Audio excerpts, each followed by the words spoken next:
오늘은 아주 짧고 간단한 영상 하나 올려볼게요.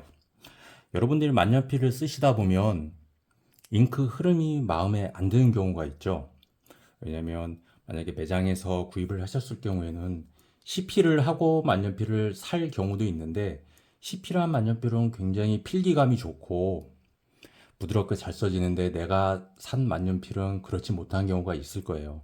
근데 어찌 생각해보면 당연한 거죠. 왜냐하면 내가 산 거는 완전히 새 거잖아요. 잉크를 한 번도 넣지 않은. 하지만 매장에서 CP용으로 되어 있는 것은 수많은 사람들이 써본 만년필이기 때문에 굉장히 길이 잘 든 만년필이잖아요. 그러니 당연히 잘 써줄 수밖에 없죠. 이제 거기까지 생각이 미치면 이제 인내심을 갖고 만년필 길들이기에 나서죠, 보통은.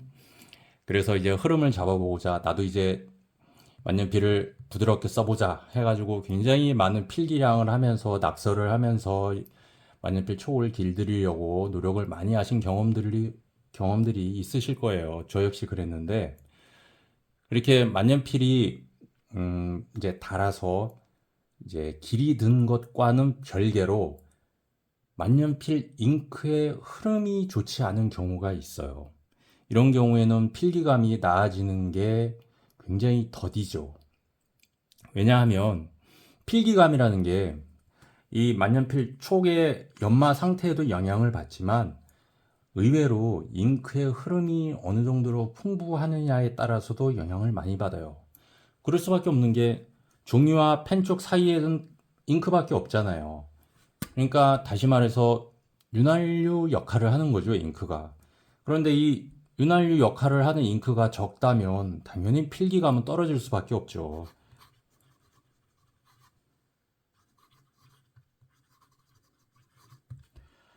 이 만년필도 그러니까 풍부한 흐름은 아닌데 그냥 그럭저럭 쓸만은 해요. 필기감이 좋아요. 왜냐하면 오로라 특유의 사각거림이 있다라고 이렇게 보통은 선전을 하는데, 이 오로라 특유의 사각거림보다는 잉크의 양이 파카나 몽블랑보다는 살짝 적어요. 그래서 살짝 좀 뻑뻑한 느낌? 근데 그것이 이제 개성으로 이제 인정이 되고 받아들여지니까 오로라 만년필은 이렇게 쓰는 거다라는 생각이 있어서 별로 불편하진 않아요. 그런데 만약에 여러분이 몽블랑을 샀는데 부드럽게 써지지가 않아. 오로라처럼 써져. 그러면 그거는 내가 몽블랑에 바라는 필기감은 아니잖아요. 그래서 이제 다시 매장으로 들고 가서 잉크의 흐름이 좀 박한 것 같은데 풍부하게 나오게 해주세요라고 맡기면 매장에서는 거부합니다. 받아주지 않죠. 왜냐하면 잉크의 흐름이 풍부하냐 아니냐는 AS 사항이 아니에요. 매장에서는 보통 잉크가 나오고 필기에 문제가 없다고 생각하면 그건 정상 제품인 거지, 잉크가 많이 나오냐 적게 나오냐는 AS의 대상이 아니죠. 그거는 개인의 느낌에 관한 문제예요. 만약에 네, 그럼 풍부하게 해드릴게요 해가지고 펜촉을 손을 봐가지고 만약에 잉크가 펑펑 쏟아진다. 그러면 그때는 또 다시 와서 이번에는 너무 많이 나오니까 잉크의 흐름이 박하게 해주세요 라고 말을 할 수도 있잖아요. 그러니까 개인의 취향에 따라서 메이커에서는 AS를 해주지 않거든요. 대부분의 메이커가 그럴 거예요. 그러면 잉크의 흐름을 잡기 위해서 이제 개인이 굉장히 뭔가 책임을 지고 내가 이제 바로 잡아야 된다는 얘기인데, 이때부터 이제 사단이 벌어지기 시작하는 거죠. 이제 내가 어떻게든지 이 만년필이 이겨야 된다라는 그런 생각이 들기도 하고, 고쳐보겠다는 굉장히 열망에 불타오르기도 하고, 그런 열의가 이제 사고로 이어집니다.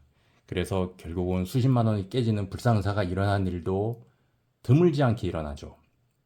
그런데 만년필에서 이제 잉크의 흐름을 잡는다는 게 결국 이 촉의 문제냐, 만년필 구조의 문제냐, 저는 그렇다고 생각하진 않거든요. 잉크 자체의 문제일 수도 있잖아요. 왜냐하면 제 경험에 따르면은 저는 그러니까 펠리컨에서 나온 프리미엄 잉크인 에델슈타인의 모스 그린을 쓴 적이 있었는데, 그 잉크 때문에 굉장히 고생을 했던 기억이 있어요.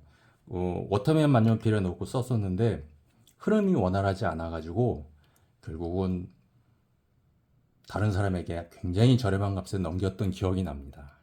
거의 쓰지도 않는 잉크를 제가 질려서 포기하고 넘겼던 기억이 있는데 그런 경우라면 펜보다는 잉크 쪽으로 손을 봐야겠죠. 그러면 흐름이 박한 잉크를 만났을 경우에는 어떻게 그 흐름을 잡을 것이냐라는 문제가 생기잖아요. 그럴 때 쓸 수 있는 방법 중에 하나가 제가 지난번에 잉크의 성분에 대해서 이제 간략하게 설명을 드릴 때 나왔던 소재 중에 하나인데, 잉크에 들어가는 소재 중에 하나인데 계면활성제라는 성분이 있어요. 그 계면활성제가 잉크에 들어가는 이유는 잉크의 흐름을 좌우하는 데 굉장히 중요한 성분이기 때문이죠. 그래서 만약에 여러분이 빡빡한 잉크를 만났어요. 아니면 잉크 자체를 뚜껑을 열어놓고 닫는 거를 깜빡 잊어서 잉크가 증발이 됐다거나 그래서 잉크가 굉장히 뻑뻑해진 경우, 그런 경우라면 이 잉크 한 병당 요 세제, 그러니까 퐁퐁 같은 세제죠. 그러니까 설거지할 때 쓴 액체 세제, 이 액체 세제 한 방울을 요 잉크 한 병에다 넣어주세요. 많이 넣을 필요는 절대로 없어요. 그러니까 잉크 한 병당 세제 한 방울. 만약에 잉크가 절반밖에 안 남았다. 그러면 세제를 이쑤시개로 살짝 찍어서 넣고 잘 흔들어 줘도 효과는 나요. 그만큼 많이 넣을 필요는 없어요. 잉크 한 병당 세제 한 방울. 너무 많이 넣지 마세요. 물은 여러분들이 원하는 결과를 가져다 주지 않아요. 그래서 잉크에는 절대로 물은 섞지 마세요. 그냥 쓰시되 만약에 흐름을 잡고 싶다면, 흐름이 좀 더 유하게 좀 부드러운 잉크가 되길 원하신다면 색상을 망가뜨리지 않고서도 흐름을 개선할 수 있는 방법, 세제 한 방울 그렇게 써보시면 아마 많은 도움을 얻으실 수 있을 거예요. 세제 한 방울만 넣고 잘 흔들어서 만년필에 넣고 쓰시면은 촉에 손을 대지 않고도, 그러니까 만년필에 손을 대지 않고도 잉크의 흐름이 개선되는 효과를 볼 수 있으니까 이렇게 먼저 시도를 해보시고, 그래도 흐름이 나아지지 않는다 그랬을 때 최후의 방법으로 만년필을 수리해 보는 것도 한번 고려해 봄직하다. 그마저도 사실은 저는 권하고 싶지 않아요.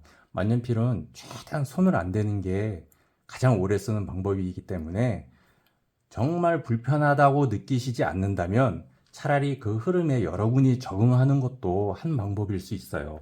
하지만 그 전에 세제 한 방울, 요거는 한번 시도해 볼 만합니다.